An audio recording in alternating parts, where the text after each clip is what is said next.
Hello friend, this is Vihan. History mock test series हम इन topics के माध्यम से कवर करेंगे। फ्रेंड्स, ये सभी टॉपिक्स आपके एग्ज़ाम के लिए इम्पॉर्टेंट है। हम इन टॉपिक्स को एमसीक्यूज़ के थ्रू कवर करेंगे, जिसमें आपके previous year questions, highlighted questions, MCQs questions सब कुछ इंक्लूड रहेगा। अगर आप इन टॉपिक्स को अच्छे से लगा लेते हैं बाय एमसीक्यूज़, तो आपका हर एक एग्ज़ाम क्लियर हो जाएगा। फ्रेंड्स, हिमाचल के सभी एग्ज़ाम के लिए क्रैश कोर्सेज अवेलेबल हैं। ये है एचपीजी की आपकी टीम का नंबर। यहाँ पर व्हाट्सएप करिए, डिटेल्स प्राप्त करिए। सभी कोर्सेज अंडर अवर प्रोफेशनल्स आपको करवाए जाते हैं। फ्रेंड्स, एमसीक्यूज़ टेस्ट नोट्स लेने के लिए भी आप यहाँ पर डिटेल्स प्राप्त कर सकते हैं। क्लियर? चैनल पर पहली बार तो सब्सक्राइब करके बेल आइकन को प्रेस करिए। तो यहाँ पर पहला क्वेश्चन आपकी स्क्रीन के सामने है। फ्रेंड्स, एक और बात जो मैं आपके सामने शेयर करूंगा, इंडियन हिस्ट्री के हो सकता है 2 से 3 लेक्चर्स आएँ। हर एक सेक्शन से आपको 2 से 3, 4, 5 जितने भी लेक्चर्स होंगे वो हम आपके सामने लेकर आएंगे एमसीक्यूज़ के थ्रू, जो आपके लिए इम्पॉर्टेंट होंगे। ठीक है, तो आज का पहला टॉपिक रहेगा इंडियन हिस्ट्री। इंडियन हिस्ट्री में देखेंगे कि कौन कौन से क्वेश्चंस हाईलाइटेड हैं। हो सकता है कि इंडियन हिस्ट्री के 2 से 3 लेक्चर्स आएँ। ठीक है, वो बाद में डिसाइड करेंगे कितने लेक्चर्स आपके लिए बनते हैं, क्योंकि हम आपके लिए हर एक क्वेश्चंस इंक्लूड करेंगे जो भी आपके एग्ज़ाम के नज़रिए से महत्वपूर्ण होगा। और क्वेश्चंस को हो सके तो आप मॉक टेस्ट के रूप में लगाइए। यहाँ पर पहला क्वेश्चन, हर्यक वंश का संस्थापक कौन है?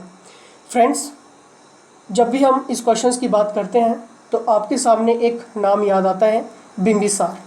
ठीक है, हिंदी और इंग्लिश दोनों में ट्रांसलेट किया गया है। जो भी लैंग्वेज आपको पसंद आती है आप समझ सकते हैं और अपना नज़रिया उसमें देख सकते हैं। ठीक है, तो यहाँ पर हम बात करेंगे फ्रेंड्स, बिंबिसार इसका संस्थापक था। बौद्ध ग्रंथ के अनुसार महावंशा बिंबिसार 15 वर्ष की आयु में अपने पिता द्वारा अभिषिक्त राजा थे। अभिषिक्त यानी कि यहाँ पर अपॉइंट हुआ था। ठीक है, उसके फादर ने उसको अपॉइंट किया था। ठीक है फ्रेंड्स, बिंबिसार के बारे में ज़्यादा डिटेल्स में नहीं जाना है, क्योंकि ज़्यादा क्वेश्चंस नहीं बनते हैं। डायरेक्ट आपसे यही पूछा जाता है कि हर्यक वंश का संस्थापक कौन था। ठीक है, क्योंकि हमने जितने भी पेपर्स एनालाइज किए हैं तो यही मैक्सिमम क्वेश्चंस यहाँ से हमें देखने को मिला है। ठीक है, नेक्स्ट क्वेश्चन आपकी स्क्रीन के सामने है। अशफाक उल्लाह खान, चंद्रशेखर आज़ाद, राम प्रसाद बिस्मिल, रोशन सिंह और राजेंद्र लाहिड़ी जैसे क्रांतिकारी सभी के साथ जुड़े हुए थे, यानी कि वो किस आंदोलन के साथ जुड़े हुए थे? फ्रेंड्स, इन नामों को अच्छे से याद कर लीजिए। क्यों याद कर लीजिए? क्योंकि आपके एग्ज़ाम में क्वेश्चंस देखने को मिला है। फ्रेंड्स, आपने बहुत बार एक काकोरी षड्यंत्र के बारे में पढ़ा होगा। तो ये सभी काकोरी जो षड्यंत्र हुआ था 1925 में, उनसे ये जुड़े हुए थे। ठीक है, ये नाम याद रख लेना। ठीक है, अब दोस्तों, काकोरी षड्यंत्र था क्या, इसके बारे में भी हम देख लेते हैं। फ्रेंड्स, काकोरी षड्यंत्र या काकोरी ट्रेन डकैती या काकोरी केस एक ही है। ठीक है, इसको ट्रेन डकैती के नाम से भी जाना जाता है।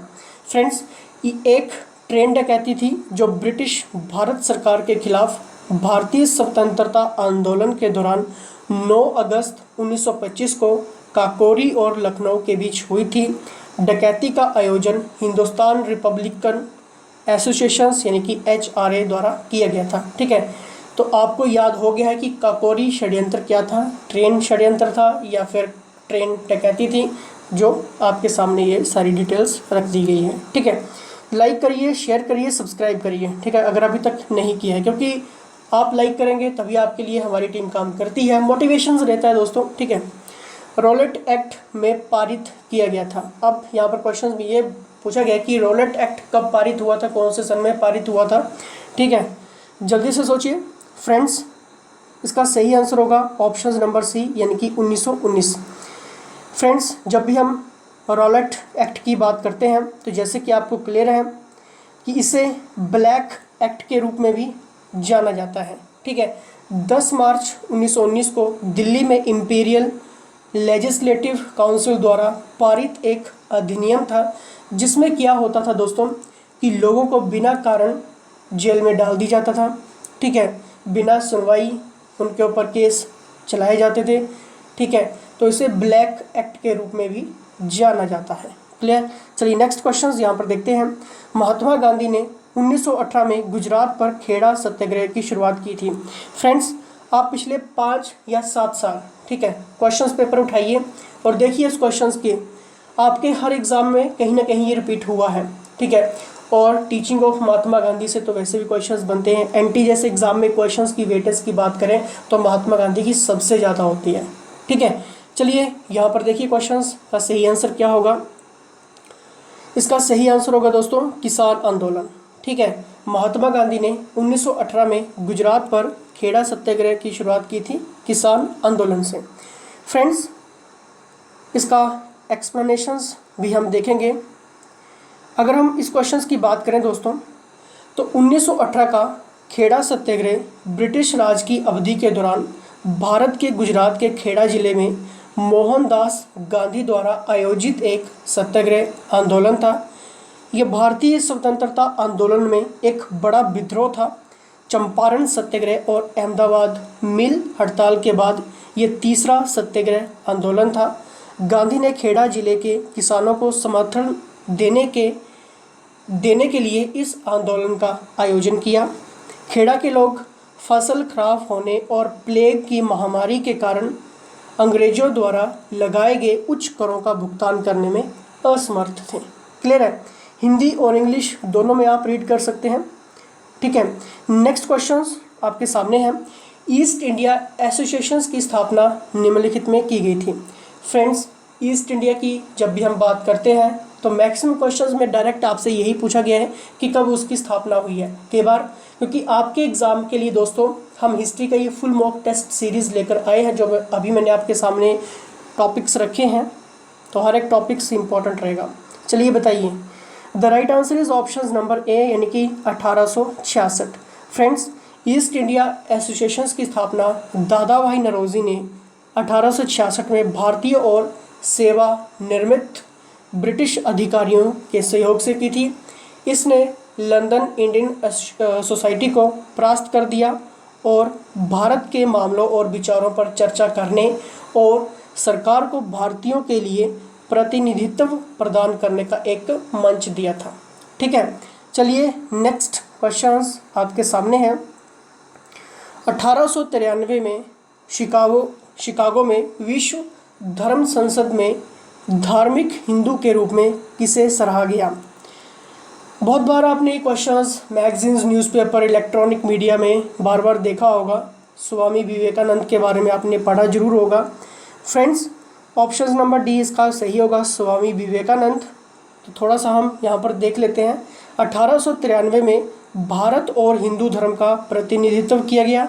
ये विश्व का पहला धर्म संसद था, क्योंकि डायरेक्ट आपके एग्ज़ाम में क्वेश्चंस बनते हैं कि पहला धर्म संसद विश्व का, ठीक है, किसने आयोजित किया था या फिर किसने भाषण वहाँ पे दिया था। तो स्वामी विवेकानंद आपको याद रखना है, क्योंकि ये फर्स्ट धर्म संसद था, ठीक है, विश्व का। दोस्तों, ये 11 से 27 सितंबर 1893 तक आयोजित किया गया था। 1893 ही आपको याद रखना है, ये सितंबर और डेट याद नहीं रखनी है, ठीक है, क्योंकि ये इम्पोर्टेंट नहीं है। नेक्स्ट क्वेश्चंस, किसने सुभाष चंद्र बोस को देश का नायक कहा है। जितने भी स्लोगन्स रहते हैं, जो भी महान पुरुष होते हैं, जो भी उनके नाम दिए गए होते हैं, तो बताइए इसका सही answer. The right answer is option number B, यानी कि रविंद्रनाथ टैगोर, ठीक है। दोस्तों, रविंद्रनाथ टैगोर ने सुभाष चंद्र बोस को देश का नायक कहा है, और ये क्वेश्चंस आपके एग्जाम में बहुत बार देखने को मिला है। किसी भी डाउट क्वेश्चंस के लिए व्हाट्सएप कर लीजिए। एमसीक्यूज नोट्स लेने के लिए भी आप डायरेक्ट व्हाट्सएप कर सकते हैं। किसने गवर्नमेंट इंडिया एक्ट 1945 को चार्टर ऑफ स्लेवरी यानी कि गुलामी कहा है। दोस्तों, क्वेश्चंस इंपॉर्टेंट है। अगर आप एलाइड, एचएस, एनटी जैसे एग्जाम की प्रिपरेशंस कर रहे हैं, और तहसील वेलफेयर की अगर आप प्रिपरेशंस कर रहे हैं, ईओ की अगर आप प्रिपरेशंस कर रहे हैं, ठीक है, तो बताइए। और एचपीपीएससी के एग्जाम में क्वेश्चंस बनते हैं, ठीक है, आप इन चीज़ों को नहीं छोड़ सकते हैं। चलिए बताइए। The right answer is option number D, यानी कि जवाहरलाल नेहरू। दोस्तों, पंडित जवाहरलाल नेहरू ने गवर्नमेंट इंडिया एक्ट 1935 को चार्टर ऑफ स्लेवरी यानी कि गुलामी कहा है, ठीक है। चलिए नेक्स्ट यहाँ पर देखते हैं। भारतीय राष्ट्रीय कांग्रेस ने भारत छोड़ो प्रस्ताव पारित किया था। बताइए मुझे, कब प्रस्ताव पारित किया था। दोस्तों इसका बिल्कुल सही आंसर होगा, क्योंकि यहाँ पर क्वेश्चन पूछा गया है। इसका सही आंसर है ऑप्शन नंबर ए, यानी कि वर्धा सेशन। ठीक है, वर्धा सेशन 1942 भारत छोड़ो प्रस्ताव पारित किया गया था, वर्धा सेशन 1942। ठीक है फ्रेंड्स, अगर हम इस क्वेश्चन की बात करें तो 8 अगस्त 1942 को बम्बई में अखिल भारतीय कांग्रेस कमेटी के सत्र में मोहनदास करमचंद गांधी ने भारत छोड़ो आंदोलन शुरू किया। अगले दिन गांधी, नेहरू और भारतीय राष्ट्रीय कांग्रेस के कई अन्य नेताओं को ब्रिटिश सरकार ने गिरफ्तार कर लिया था। ये डेट आपको याद रखनी है, क्योंकि ये क्वेश्चंस में एग्जैक्ट पूछे जाने वाली अब क्वेश्चंस बन गया है। ठीक है, चलिए नेक्स्ट क्वेश्चन यहाँ पर देखते हैं। बेवल योजना, दोस्तों बेवल योजना के बारे में आपने बहुत कुछ सुना होगा, पढ़ा होगा। ठीक है, और यहाँ से क्वेश्चंस बनता है बेवल योजना। बेवल योजना अनिवार्य रूप से स्वशासन की भारतीय मांग से निपटने और वायसराय की परिषद के पुनर्गठन के लिए लॉर्ड वेवल द्वारा किया गया था। कब किया गया था बताइए मुझे। फ्रेंड्स इसका बिल्कुल सही आंसर होगा ऑप्शन नंबर सी, यानी कि 1945। ठीक है फ्रेंड्स, वेवल योजना क्या थी? अनिवार्य रूप से स्वशासन की भारतीय मांग से निपटने और वायसराय की परिषद के पुनर्गठन को लॉर्ड वेवल ने 1945 में रखा था। ठीक है, तो ये एग्जैक्ट याद रखना है। चलिए नेक्स्ट क्वेश्चंस। अक्टूबर 1940 में महात्मा गांधी द्वारा शुरू किए गए व्यक्तिगत सत्याग्रह के लिए खुद को प्रस्तुत करने वाला तीसरा व्यक्ति कौन था? दोस्तों यहाँ पर क्वेश्चंस की इंपॉर्टेंस समझिए, क्योंकि ये क्वेश्चंस भी आपके एग्जाम में बन चुका है। ठीक है, इसलिए क्वेश्चंस इंक्लूड किया गया है। अब यहाँ पर क्या बात हुई है कि वो तीसरा व्यक्ति कौन था जो व्यक्तिगत सत्याग्रह के लिए खुद को प्रस्तुत करने वाला कौन था व्यक्ति था, यानी कि इंडिविजुअल सत्याग्रह। ठीक है फ्रेंड्स, इसका सही आंसर होगा ब्रह्मदत्त। ठीक है, ऑप्शन नंबर ए। फ्रेंड्स पहले सत्याग्रह चुने गए थे आचार्य विनोबा भावे थे। ठीक है, इंडिविजुअल मोमेंट के लिए। ठीक है, और विनोबा भावे से रिलेटेड भी क्वेश्चंस आपके एग्जाम में बनता है, जिन्हें युद्ध के खिलाफ बोलने पर जेल भेजा गया। दूसरे सत्याग्रही जवाहरलाल नेहरू थे। तीसरा ब्रह्मदत्त था, जो गांधी के आश्रम के कैदियों में से एक था। ठीक है, तो ब्रह्मदत्त भी आपको याद रखना है। इंडिविजुअल की यहाँ पर बात हुई है, इंडिविजुअल सत्याग्रह की। ठीक है, जो तीसरा व्यक्ति था अपने आप को प्रस्तुत किया था कि हाँ मैं भी उस आंदोलन से जुड़ा हुआ था। ठीक है, चलिए नेक्स्ट क्वेश्चन यहाँ पर देखते हैं। जब जापान ने अंडमान निकोबार द्वीप समूह सुभाष चंद्र बोस को नवंबर 1943 में यानी कि 1943 में सौंप दिया था, तो उन्होंने इन द्वीपों को इस प्रकार नामित किया था, यानी कि किस नाम से नामित किया था। ठीक है, क्वेश्चंस जैसा मर्जी आपके एग्जाम में बन सकता है, मॉडिफाइड हो सकता है, टिपिकल क्वेश्चंस हो सकता है, मॉडरेट लेवल क्वेश्चंस हो सकता है। क्वेश्चंस को किस तरह से घुमाना है ये एग्जामिनर अच्छे से जानता है। और दोस्तों जब आप हमारा क्रैश कोर्स ज्वाइन करते हैं तब हम भी आपके क्वेश्चंस वही रहता है, लेकिन क्वेश्चंस को किस तरह से मॉडिफाइड करना है ये हम आपसे डायरेक्ट टेस्ट में पूछते हैं, ताकि आपकी सेंस क्या कहती है उस क्वेश्चंस के लिए, जो कि आपके लिए महत्वपूर्ण रहता है। और फ्रेंड्स यहाँ पर क्वेश्चंस आपके सामने हैं, तो उन द्वीपों को किन नाम से नामित किया था? ऑप्शंस नंबर इसका बिल्कुल सही होगा डी, यानी कि शहीद द्वीप और स्वराज द्वीप। ठीक है, शहीद द्वीप और स्वराज द्वीप आपने याद रख लेना है। अंडमान निकोबार द्वीप समूह की बात हो रही है, सुभाष चंद्र बोस ने ये नाम दिए थे अंडमान निकोबार द्वीप समूह को। ठीक है, तो इसका सही आंसर शहीद द्वीप और स्वराज द्वीप। ठीक है दोस्तों, जब जापान ने अंडमान निकोबार द्वीप समूह को सुभाष चंद्र बोस को नवंबर 1943 में सौंप दिया था, तो उन्होंने इन द्वीपों को क्रमशः शहीद द्वीप और स्वराज द्वीप के नाम दिया था। ठीक है, सुभाष चंद्र बोस भारतीय राष्ट्रीय सेना के सर्वोच्च कमांडर कब बने थे? इंपॉर्टेंट क्वेश्चन है, बहुत बार एग्जाम में देखने को मिला है। जल्दी से बताइए, क्योंकि डायरेक्ट क्वेश्चन आपके एग्जाम में बनता है। The right answer is option number C, यानी कि 1943। फ्रेंड्स, सुभाष चंद्र बोस 1943 में भारतीय राष्ट्रीय सेना के सुप्रीम कमांडर बने। नेताजी सुभाष चंद्र बोस का जन्म 23 जनवरी 1897 को हुआ था। वह एक भारतीय राष्ट्रवादी थे। ठीक है, आपको याद रखना है क्योंकि डायरेक्ट क्वेश्चंस भी कई बार उनकी थिंकिंग से रिलेटेड भी क्वेश्चंस बन जाते हैं। ठीक है, जिन्होंने ब्रिटिश सरकार के खिलाफ लड़ने के लिए भारतीय राष्ट्रीय सेना भी बनाई थी। ठीक है, ये तो आप सभी को क्लियर होगा। लॉर्ड माउंटबेटन ने भारत के विभाजन और पाकिस्तान के निर्माण की योजना का प्रस्ताव कब रखा था? सभी को क्वेश्चंस आना चाहिए, किसी का भी गलत नहीं होना चाहिए। इसका सही आंसर होगा ऑप्शन नंबर बी, यानी कि 3 जून 1947। ठीक है दोस्तों, 3 जून 1947 को भारत लौटने के तुरंत बाद लॉर्ड माउंटबेटन ने वर्तमान गतिरोध, यानी कि जो भी उस टाइम चल रहा था, जो भी विरोध वगैरह हो रहे थे, ठीक है, को हल करने के लिए अपनी योजना की घोषणा की।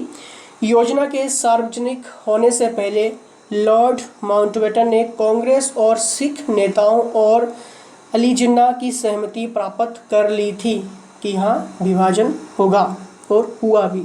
1942 में जब भारत छोड़ो प्रस्ताव पारित किया गया, भारत का वाइसराय कौन था? जल्दी से बताइए, किसी का भी क्वेश्चंस गलत नहीं होना चाहिए।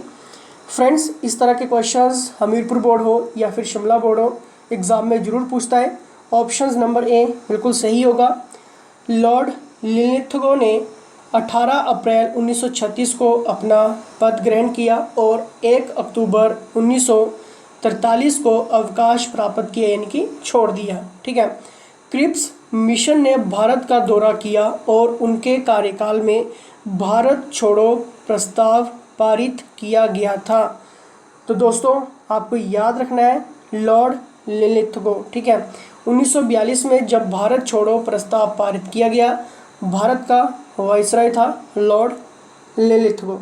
ठीक है, क्योंकि ये इंपॉर्टेंट क्वेश्चंस है और बहुत बार एग्जाम में देखने को मिला है। नेक्स्ट इज सरोजिनी नायडू को कांग्रेस अध्यक्ष चुना गया था। इंपॉर्टेंट है, फेमस पर्सनैलिटी रही हैं, बहुत बार क्वेश्चंस एग्जाम में देखने को मिलते हैं। The right answer is option number D, यानी कि कानपुर सेशन 1925। फ्रेंड्स, 1925 में नायडू ने भारतीय राष्ट्रीय कांग्रेस के वार्षिक अधिवेशन की अध्यक्षता कपौरे, जो कि अब कानपुर में है। 1929 में उन्होंने दक्षिण अफ्रीका में पूर्वी अफ्रीकी भारतीय कांग्रेस की अध्यक्षता की। भारत में प्लेग महामारी के दौरान उनके काम के लिए ब्रिटिश सरकार द्वारा उन्हें केसरे हिंद पदक से सम्मानित भी किया गया था। क्लियर है। नेक्स्ट इज 1918 में अहमदाबाद टेक्सटाइल लेबर एसोसिएशंस की स्थापना किसने की थी? इंपॉर्टेंट क्वेश्चंस हैं, क्वेश्चंस गलत नहीं होना चाहिए। The right answer is option number C, यानी कि महात्मा गांधी। दोस्तों, वर्ष 1918 में राष्ट्र के पिता महात्मा गांधी के साथ अनुसुईया साराभाई और शंकरलाल बैंकर ने अहमदाबाद कपड़ा मजदूर संघ की स्थापना की थी। क्लियर। चलिए नेक्स्ट क्वेश्चन। 1942 में ब्रिटिश प्रधानमंत्री विंस्टन चर्चिल ने क्या चीज़ भेजी थी? द राइट आंसर इज, सभी को क्लियर होगा, ऑप्शन नंबर बी, यानी कि क्रिप्स मिशन इंडिया।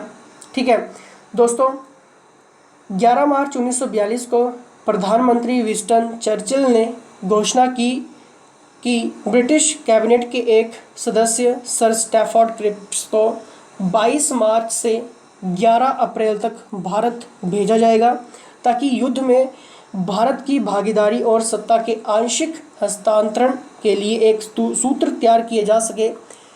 दोस्तों, भारत में हिंदू और मुस्लिम दल के साथ साथ ब्रिटिश सेना भी थी।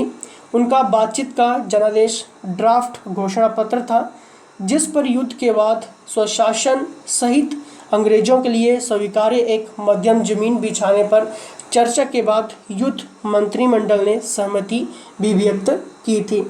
दोस्तों, अब आपने क्या करना है, ये HPG की आपकी टीम का नंबर यहाँ पर व्हाट्सएप करिए किसी भी डिटेल्स के लिए।